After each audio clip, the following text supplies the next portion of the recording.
Jo, už dlouho to odkládám, ale konečně to tady. Kenobi. Ne tenhle Kenobi, o tom se nemluví. Ani tenhle Kenobi. Ale tenhle Kenobi.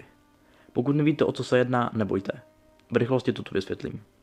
Jedná se o knihu z roku 2014, takže stále spadá do Star Wars Legends a neslyšeli jste o ní nejspíš proto, že se fest blbě schání.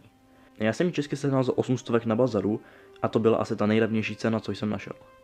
Sleduje příběh Obi-Wana prakticky hned po konci Pomsty Sithů, kdy se zžívá s lidmi na Tatooinu a snaží se zapomenout. To je stavební kámen náplně celé knihy, který odsouvá příběh tak trochu na vedlejší kolej. Je zde sice místo i pro něj, ale daleko uspokojivější rozřešení má v této knize právě Benovo dilema a nikoliv děj. Alespoň za mě to tak působí. V minulém videu jsem nejdřív shrnul můj názor a až poté jsem knihu buď doporučil, anebo ne. V dnešním videu bych to chtěl pojmout lehce jinak.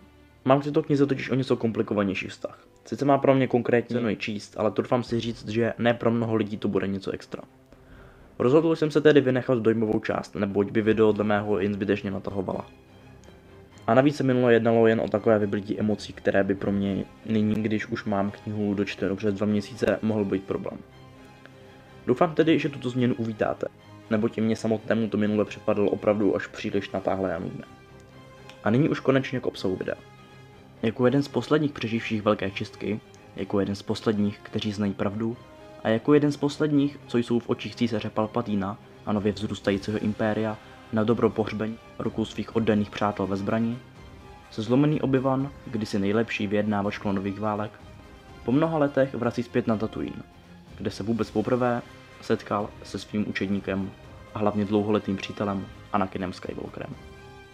I po tom všem, co zažil, mu však není dopřát zasloužený odpočinek.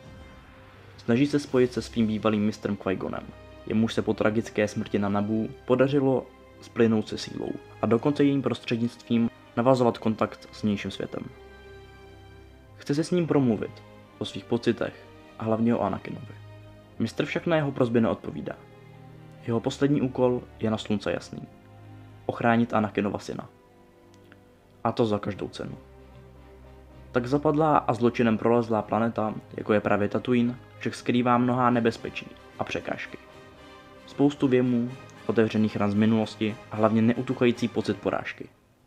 K Obi-Wanovu překvapení ovšem mnoho pozitiv, míst, věcí a osob, které mu mohou pomoci všechny tyto úskalí překonat.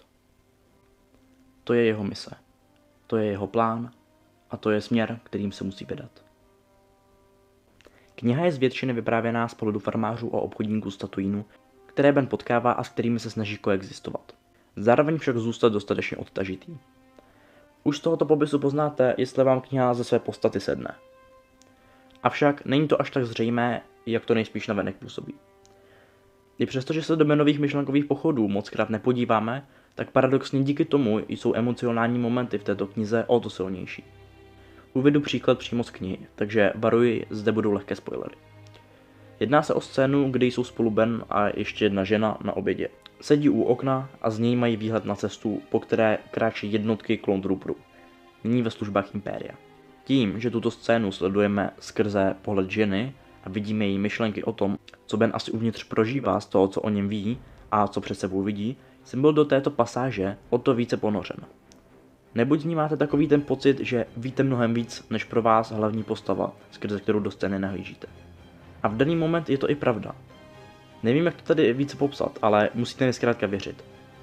V tom je to strašně dobře uchopené a opravdu všude v knize, kde se takovýto prvek vyskytuje, jsem se od jejich stránek nemohl ani na vteřinu otrhnout.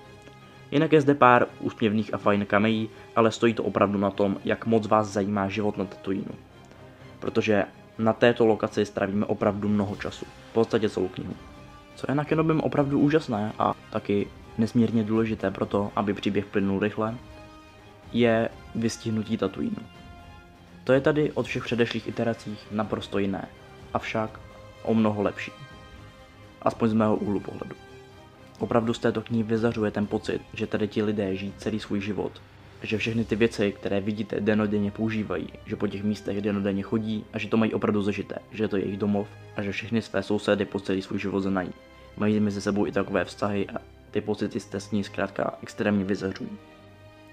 A je extrémně příjemné to číst, protože kdykoliv jindy jsem viděl nebo četl o Tatooinu, působilo to jako strašně odtažitá planeta. Tady to je takové opravdu víc do hloubky těch postav, i když ty postavy nemají žádný hluboký charakter, tak zkrátka můžete se do nich vžít, i když nevíte jak, protože nemáte úplně do čeho, ale zkrátka vám to prodá ten vztah mezi nimi, skrze který nahlížíte různě do těch charakterů.